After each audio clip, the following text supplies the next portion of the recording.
Sir आपकी sir आवाज आपकी कट आवाज गई कट। अब ठीक है। हाँ जी सर। ओके, तो मैं कह रहा था मैंने क्वेश्चन सेंड किए थे वो ट्राई किए, उसमें कुछ डाउट हो।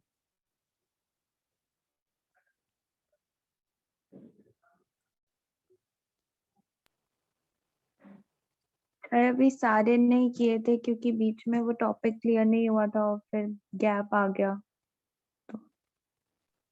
अच्छा, तो फिर क्वेश्चन से डिस्कस करें या आगे चले फिर? सर एक बार पहले आप टॉपिक पूरा। Topic I think last class में सर्कुलर मोशन ही कराया था ना।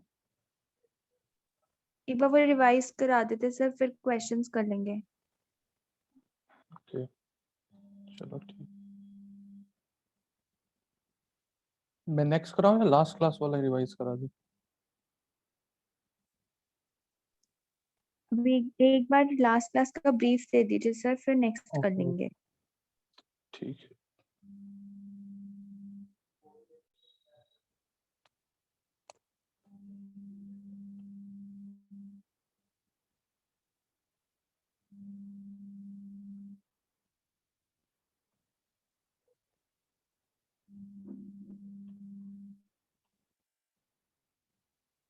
लास्ट क्लास में लास्ट टॉपिक किया था, that is circular motion.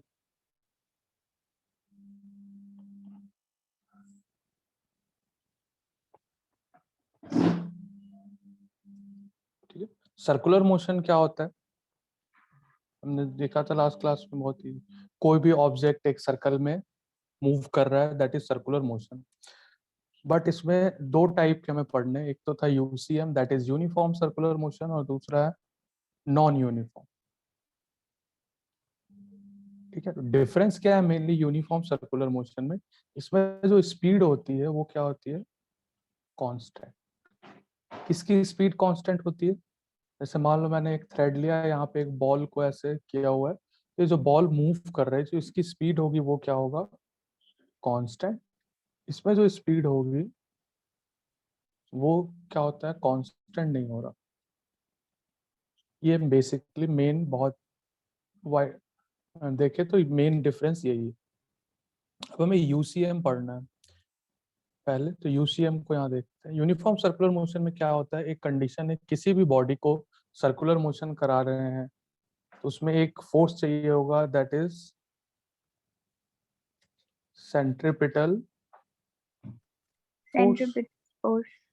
Yes, this centripetal force हमेशा किस तरफ लगेगा? अंदर की तरफ। Towards centre of circle. Yes. ठीक है, towards the centre of the circle. और इसकी वैल्यू क्या होती है? दिस फोर्स की वैल्यू mv होती है square m by v r. Square by r. और कई बार इसको हम एम ओमेगा स्क्वायर आर भी लिखते हैं। ठीक है, और v is equal to are omega होता है, पता होना चाहिए। देखो v क्या है? Speed of this ball. ठीक है, r क्या है? इसकी रेडियस। और ओमेगा क्या होता है? ओमेगा पता है? ओमेगा होता है angular angular speed. Velocity. Yes, यहाँ पे हम अभी स्पीड करेंगे। एंगुलर स्पीड होता क्या है?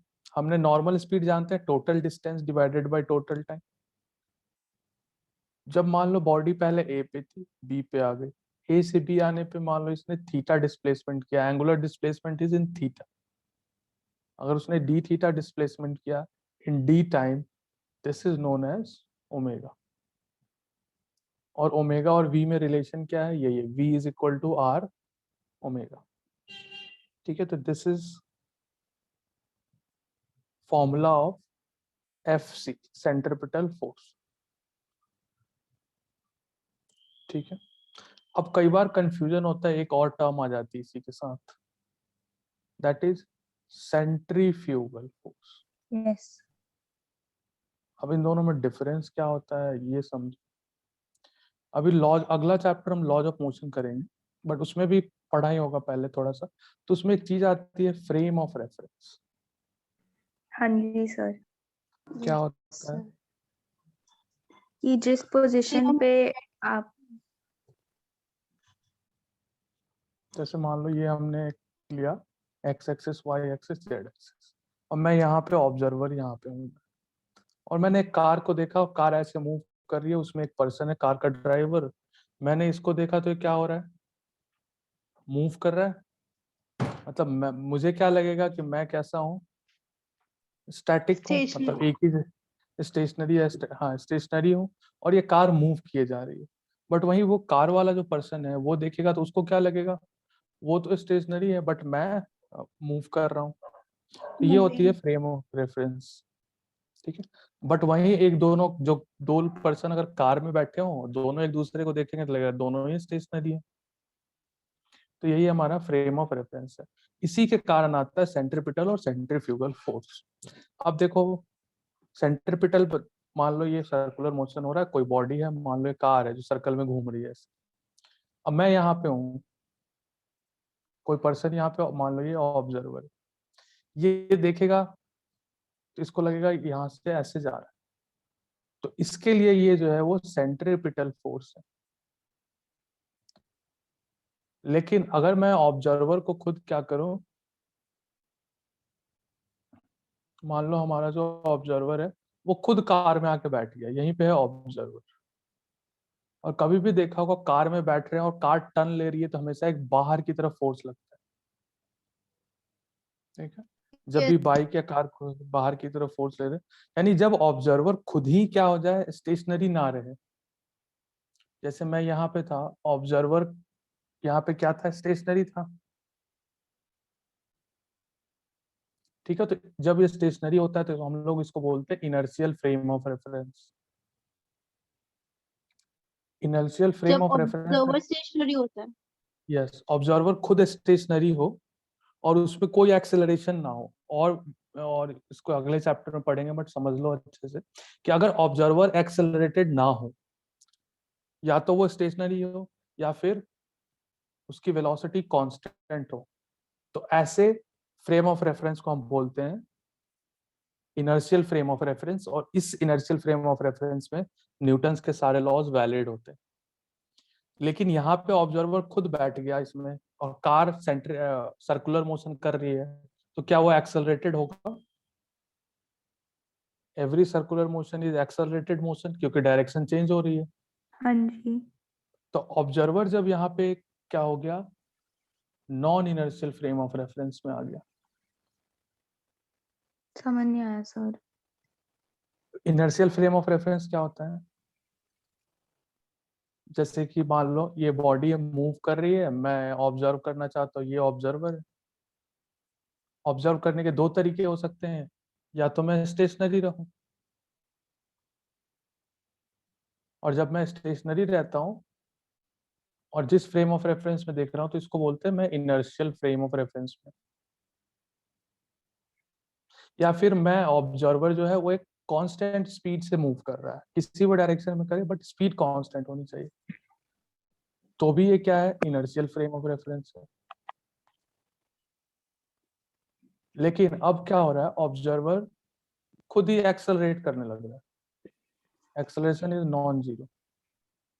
अब बॉडी भी यस। मूव की जा रही है, तो अब जब मैं ऑब्जर्व करूंगा तो वो चीजें डिफरेंट होगी, क्योंकि मैं खुद ही एक्सेलरेट कर रहा हूँ। और इसी को हम लोग बोलते हैं non inertial frame of reference. जब ऑब्जर्वर खुद ही एक्सेलरेशन में हो तो ऐसे फ्रेम ऑफ रेफरेंस को हम लोग नॉन इनर्शियल बोलते हैं, और इसमें न्यूटन्स लॉ वैलिड नहीं होते। ओके। ठीक है। और न्यूटन्स लॉ को वैलिड बनाने के लिए हम लोग एक एक्स्ट्रा फोर्स लगाते हैं उसके ऊपर, जिस तरफ एक्सेलरेशन हो रहा है ठीक उसके अपोजिट। ये खैर नेक्स्ट चैप्टर का, बट अभी के लिए ठीक। तो अब क्या किया मैंने, सर्कुलर मोशन हो रहा था, ऑब्जर्वर कार में बैठ गया। ऑब्जर्वर अगर कार में बैठ गया तो क्या ऑब्जर्वर के ऊपर वो क्या वो एक्सेलरेशन करेगा? नहीं। यस। क्यों नहीं करेगा? हर सर्कुलर मोशन तो कैसा होता है, every circular motion is accelerated. Accelerated motion, क्योंकि उसकी डायरेक्शन चेंज हो रही है ना। एक्सेलरेशन का क्या मतलब है, change in velocity upon change in time, और वेलोसिटी में क्या क्या होता है, डायरेक्शन प्लस मैग्नीट्यूड। यस। अगर इसकी डायरेक्शन चेंज हो रही है तो एक्सेलरेटेड है। ठीक है, तो इसको बाहर की तरफ एक फोर्स एक्सपीरियंस होगा जिसको कि हम सेंट्रीफ्यूगल कहते हैं, फ्यूगल फोर्स। ठीक है, मैग्नीट्यूड दोनों का इक्वल ही होगा। ठीक है, अगर ऑब्जर्वर बाहर रहे तो हम अंदर की तरफ दिखाते हैं, और अगर ऑब्जर्वर खुद कार में बैठा हुआ या खुद ही सर्कुलर मोशन कर रहा है तो उस पर बाहर की तरफ फोर्स लगेगा, दैट इज सेंट्रीफ्यूगल फोर्स। इसको सूडो फोर्स भी बोलते हैं। सूडो का मतलब क्या होता है? फॉल्स। ये नहीं, सूडो फॉल्स का मतलब होता फोर्स। है या फॉल्स या that does not exist. Actual में ये फोर्स होता ही नहीं है। ठीक है, तो इसको सूडो फोर्स बोलते हैं। न्यूटन्स लॉ को वैलिड करने के लिए हमें सूडो फोर्स लगाना पड़ता है। कब? जब हमारा फ्रेम ऑफ रेफरेंस कैसा हो? नॉन इनर्शियल हो। नॉन इनर्शियल का मतलब जो ऑब्जर्वर है वो खुद ही एक्सेलरेट कर रहा है। ठीक है, तो सेंट्रीपिटल और सेंट्रीफ्यूगल में समझ आ गया। मैग्नीट्यूड दोनों का सेम ही रहने वाला है, mv²/r और m ओमेगा स्क्वायर।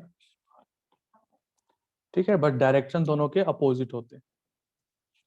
ठीक है, ओके सर। अब एक्सेलरेशंस के बारे में पढ़ते हैं। इसमें कितने एक्सेलरेशन होते हैं? दो टाइप के एक्सेलरेशन होते हैं।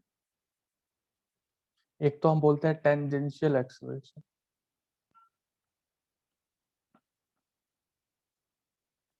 और एक होता है हमारा, कौन सा एक्सेलरेशन बोलते हैं? सेंट्रीपिटल सेंट्रीपिटल एक्सेलरेशन तो ज्यादा बताने की जरूरत नहीं, यही है v²/r, क्योंकि फोर्स क्या होता था? mv²/r, और मुझे एक्सेलरेशन चाहिए तो क्या करूंगा? m से डिवाइड। तो v²/r, v क्या है? उसकी स्पीड होगी, r उसका रेडियस है। अब टेंजेंशियल एक्सेलरेशन और सेंट्रीपिटल एक्सेलरेशन होते किस डायरेक्शन में? वो देखो, फाइन।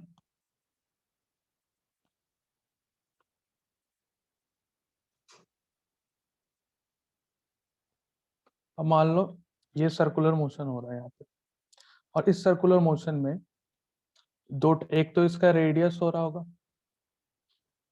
अंदर।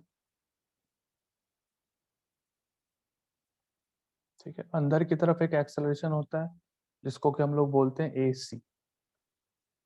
ठीक है, दूसरा ये पार्टिकल यहाँ पे, इसकी वेलोसिटी है इस डायरेक्शन में, तो ये एक्सेलरेशन हमेशा वेलोसिटी के परपेंडिकुलर होगा, क्योंकि किसी भी पॉइंट पे देखो, इस पॉइंट पे देखो वेलोसिटी इधर, रेडियस इधर, इस पॉइंट पे देखो वेलोसिटी इधर, रेडियस इधर, मतलब it is always perpendicular to velocity.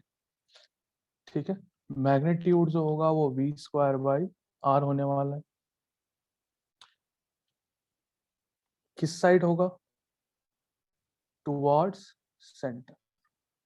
और इसका काम क्या है इस एक्सेलरेशन का या इस फोर्स का?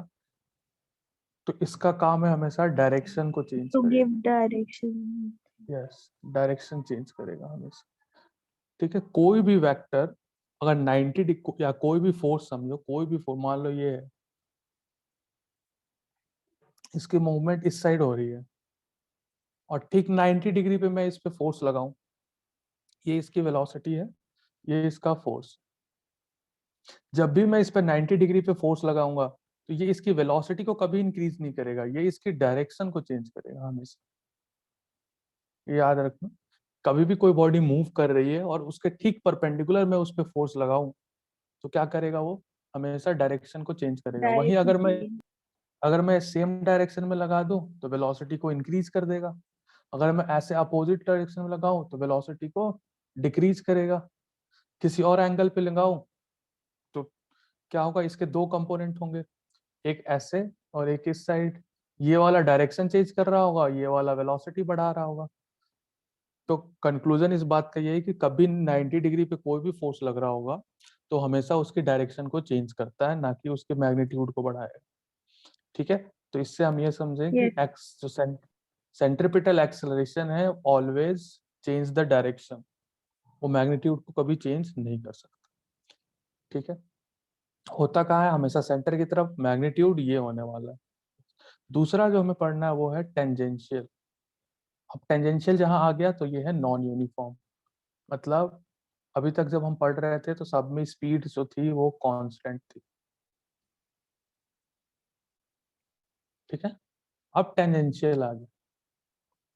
जैसे ही टेंजेंशियल आता है तो टेंजेंशियल हमेशा टेंजेंट पता ही है, 10th क्लास में पढ़ा हो, सर्कल को जहाँ एक ये पॉइंट से टच करके जा रहा हो, ठीक है। तो टेंजेंशियल एक्सीलरेशन का काम होता है टू चेंज इट्स स्पीड, ठीक है, स्पीड चेंज करेगा, ठीक है।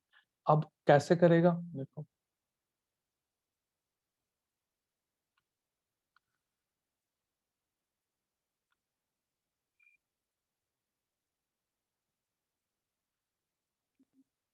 ठीक है। अगर ये सर्कुलर मोशन हो रहा है तो एक तो सेंट्रीपिटल होना ही हो।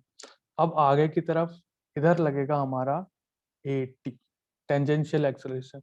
अब AT की वैल्यू क्या होती है, change in velocity upon time, dv/dt। ये है हमारा टेंजेंशियल एक्सेलरेशन। इसका काम क्या है, to change magnitude, velocity. Yes, magnitude of velocity.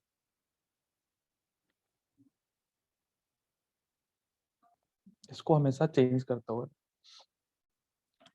ठीक है। अब दो वेक्टर, जैसे ये इस तरफ है, ये इस तरफ है। अब मैं बोलूं कि मुझे इसका नेट निकाल के बताओ क्या होगा। अब एक्सेलरेशन क्या है, वेक्टर है, दो वेक्टर 90 डिग्री पे हैं ऐसे, AT इधर AC इधर, क्या रिजल्टेंट निकाल सकते हो, दो वेक्टर का रिजल्टेंट याद है, AC² प्लस AT² का whole under. Yes, AC² plus AT² का होल अंडर रूट। इसको और लिखना चाहे तो AC हमें पता ही है क्या होता है, V²/R का होल स्क्वायर, और AT क्या होगा, dv/dt का होल स्क्वायर, ठीक है। ये वैल्यूज दी हुई होंगी न्यूमेरिकल में, हमें डालना है, उसको निकाल वैल्यूज पुट कर दो, आंसर आ जाएंगे इसके,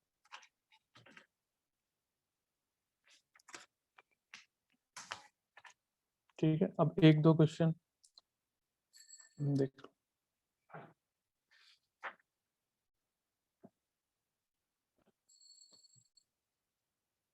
अब जैसे मान लो ये एक ऐसा कुछ ब्रिज, ये एक सर्कुलर पाथ है मान,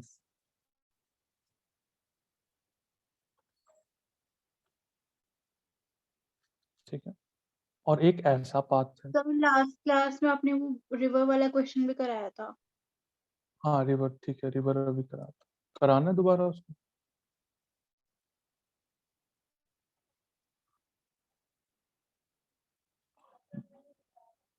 चल, मान लो दो पाथ है 1 और 2, एक पर्सन है या फिर कोई भी मान लो साइकिलिस्ट है या कोई भी पर्सन है, या फिर ऐसे मान लो कोई कार है जो ऐसे मूव कर रही है। जब वो इस पॉइंट पे है और एक बार कार इस पॉइंट पे, वेलोसिटी दोनों की सेम मान लो, v वेलोसिटी से जा रहा था, ये भी यहाँ से v वेलोसिटी से जा रहा है, और इस इंस्टेंट पे म- मान लो इस पे नॉर्मल फोर्स लग रहा है N1, इस पे लग रहा है N2, तो कौन सा ग्रेटर होगा ये बताओ। क्वेश्चन समझ आए क्या कह रहा है। No sir. मान लो ये पाथ है, सर N2 ग्रेटर होगा, ग्रेटर फोर्स। चलो देख कैसे किया, N2 ग्रेटर है, सर सर पाथ वो का क्वेश्चन वो दोबारा दिखाना। बता। ठीक है। क्वेश्चन समझो, ये दो पाथ है ऐसे, ये थोड़ा सा सर्कुलर का पार्ट है, मतलब ये आर्क आर्क की तरह है, मतलब अगर कोई भी बॉडी इस पे मूव करेगी तो वो क्या करेगी, सर्कुलर मोशन करेगी, ठीक है। यहाँ भी ऐसे पाथ है, और दोनों ही कार है, जो पहली बार इस पाथ से गई, दूसरी बार इस पाथ से जा रही है, और इस पे जब जा रहा था तो मैंने माना इसमें नॉर्मल फोर्स लग रहा है N1, और जब इधर से जा रहा था तो मैंने माना नॉर्मल फोर्स लग रहा है N2। मैं दोनों के बीच का रिलेशन पूछ रहा हूँ, कौन सा ग्रेटर है। सर पाथ सर जो N1 कर्व्ड ग्रेटर है, होगा ना। क्या क्या पाथ क्या कह रहे, N1 पे V ज्यादा होगा क्योंकि डाउनवर्ड जा रहा है तो फास्ट जाएगा। भी ज्यादा सर नहीं, मैंने आपने तो पूछा ना नहीं कि हमें बताया। फोर्स किस पे ज्यादा लगाना पड़ेगा, यही नहीं, क्वेश्चन है मैंने ना? ये पूछा है किस पे फोर्स ज्यादा लगेगा, क्योंकि जब हाँ भी तो हम लगेगा तो हाँ बताओ। दूसरे वाले पे लगेगा ना सर, क्योंकि वो नीचे से ऊपर की तरफ उसको पुश करना है और उसको ऊपर से नीचे आना है, तो वो ऊपर से नीचे आराम से आ जाएगा सिंपल फोर्स में। ज्यादा फोर्स दूसरे वाले को लगाना पड़ेगा क्योंकि उसको नीचे से ऊपर पुश करना है। चलो चलो नहीं, चलो देखते हैं। अच्छा बताओ, इसको सर्कुलर मोशन की तरह नहीं, मान लो ये अगर सर्कल होता तो ये ऐसा होता कुछ पूरा, और इसका सर्कल जब होता तो वो कैसा हो रहा होता, ऐसा होता। आप फर्स्ट केस में कंसिडर, फर्स्ट केस को कंसिडर करो। इन फर्स्ट केस जब बॉडी ऐसे मूव कर रही तो जरा बताओ एक्सेलरेशन किधर होगा, हमेशा सेंटर की तरफ होता है। डाउनवर्ड्स। अंदर की तरफ, हाँ हाँ अंदर सेंटर। की तरफ होगा। अच्छा, एक्सेलरेशन का मैग्नीट्यूड बताओ जरा, v square by r. R. R. ठीक है, और इधर क्या लग रहा है यहाँ पे, ऊपर की तरफ क्या लग रहा होगा, normal force. Normal force. M.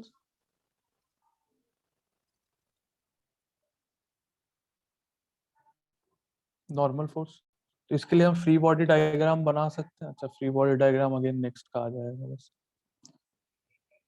चलो कोई नहीं। देखो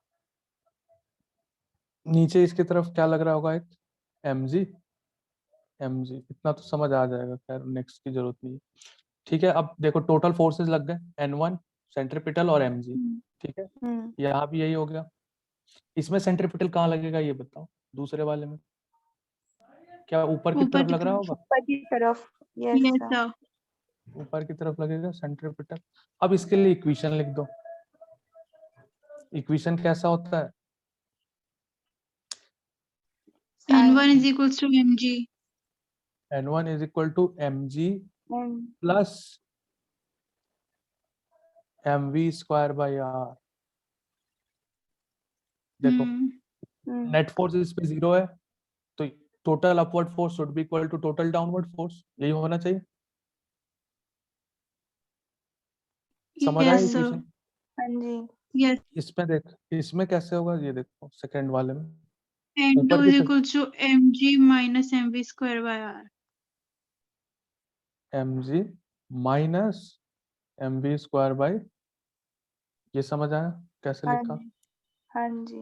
यस। ठीक, ठीक है, अब बताओ कौन सा ग्रेटर है, N1। N1। n1 greater, n1 greater होगा। हम्म। ठीक है, ठीक है। ये HC वर्मा का क्वेश्चन था। चलो नेक्स्ट, अब क्वेश्चंस करना, कॉन्सेप्ट इसमें इतना ही है। एक दो क्वेश्चन मिलता है तो मैं बताता हूँ।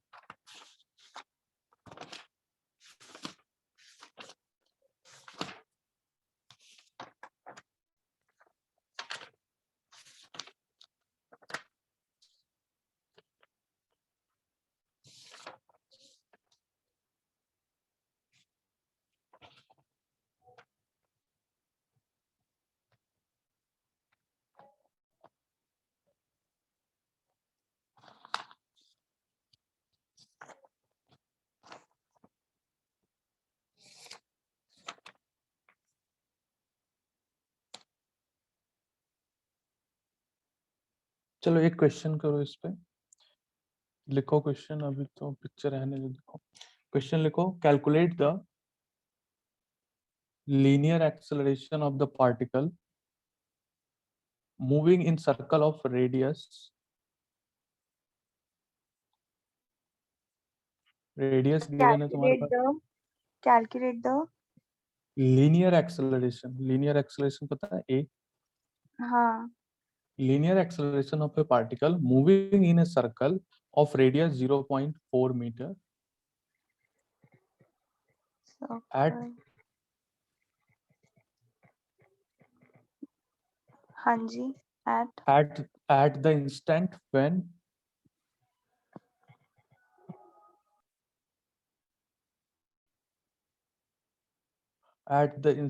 when its angular velocity is 2 radian per second and angular acceleration is 5 radian per second square. एक बार क्वेश्चन लिख लो, फिर मैं दोबारा समझाता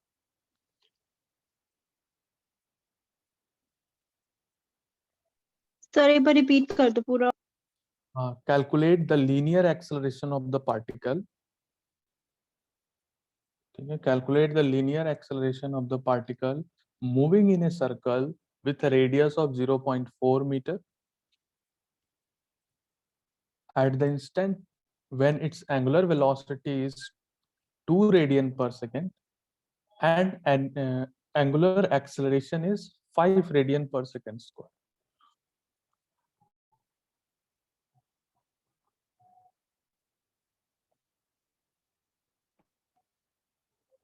ठीक है, क्वेश्चन समझ आ गया।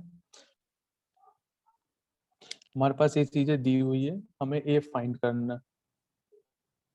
अच्छा ये बताओ, यूनिफॉर्म है या नॉन यूनिफॉर्म है? सर्कुलर मोशन कैसा है? क्या ये यूनिफॉर्म है या नॉन यूनिफॉर्म है?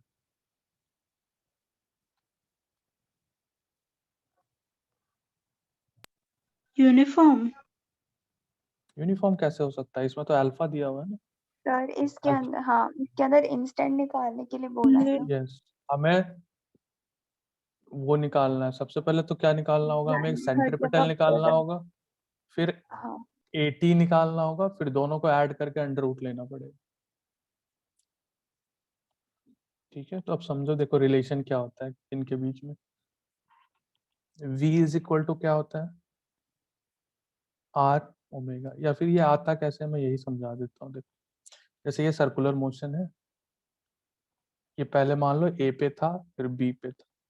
अगर ये थीटा है और इसकी डिस्प्लेसमेंट आर्क लेंथ है और ये रेडियस है, मान लो आर्क लेंथ को मैं एस लेता हूँ, तो तुमने ये पढ़ा है arc length is equal to what? R into theta. हाँ जी। ठीक है, तो आर्क लेंथ हो गया हमारा आर इंटू थीटा। अब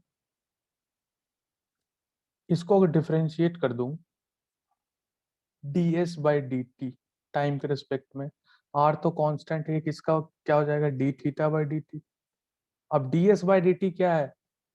change in position with respect to time, that is velocity, is equal to what? r omega. d theta by d t क्या होता है? ओमेगा। अभी बताया इसने, थीटा डिस्प्लेसमेंट किया टी टाइम में, तो उसकी स्पीड हो जाएगी एंगुलर स्पीड ओमेगा। और इसको एक बार और डिफरेंशिएट कर दो, तो क्या आ जाएगा? ए। ए कौन सा?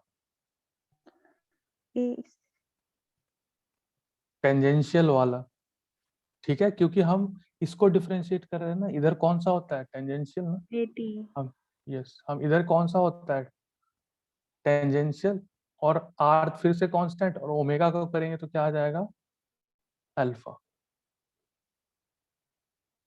ठीक है, तो यहाँ से 3 इंपॉर्टेंट रिलेशन बने। सबसे पहले तो आर्क लेंथ किसके बराबर होता है? R into theta. कुछ नहीं, बस इसी को डिफरेंशिएट करते जाने हैं। तो v is equal to r into omega. ये सिर्फ मैग्नीट्यूड वाइज है, अगर हम इसको वेक्टर फॉर्म में लिखें तो अलग है। और फिर क्या आता है? Tangential acceleration is r into alpha. Alpha पता है? Angular acceleration. Alpha is what? D omega by d t. D omega और ए क्या होता है? ठीक है, अब तुम्हें यही फाइंड करना है। पहले तो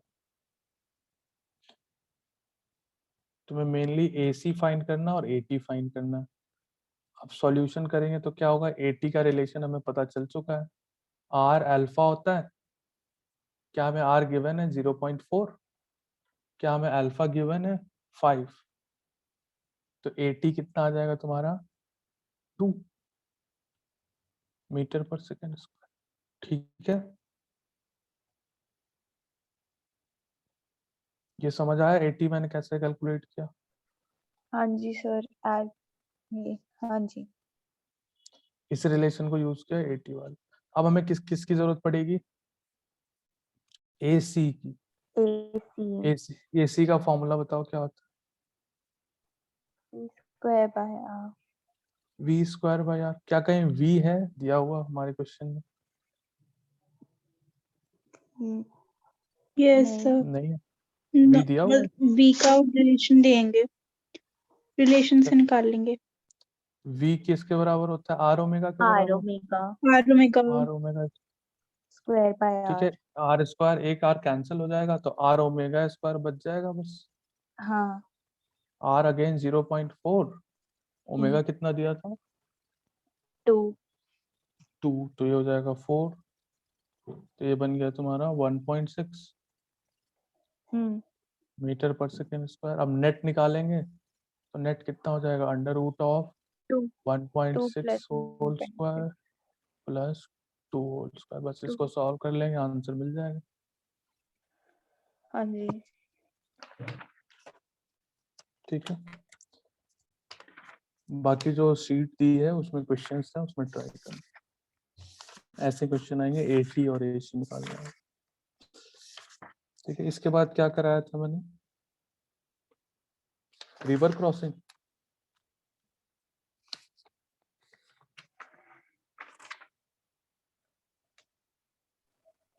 तो शायद, क्योंकि मेरे को यार मैं नहीं थी। मैंने रिवर क्रॉसिंग कराया तो था। क्या दोबारा यस करवाना सर, है उसको? करा दिया था करवाना आपने। है या ठीक है, तो चलो इधर यहीं तक रखते हैं इसको, आगे करें। मैंने क्वेश्चन दिए थे, रुको मैं शेयर करता हूँ।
क्वेश्चन दिख रहे हैं? यस सर, दिख रहे हैं। हाँ चलो, कौन सा था? सर्कुलर मोशन कहाँ से स्टार्ट?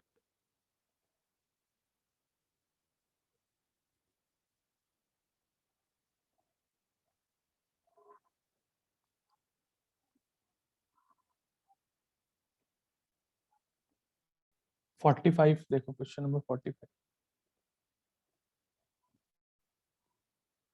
Yes sir. 45 करो।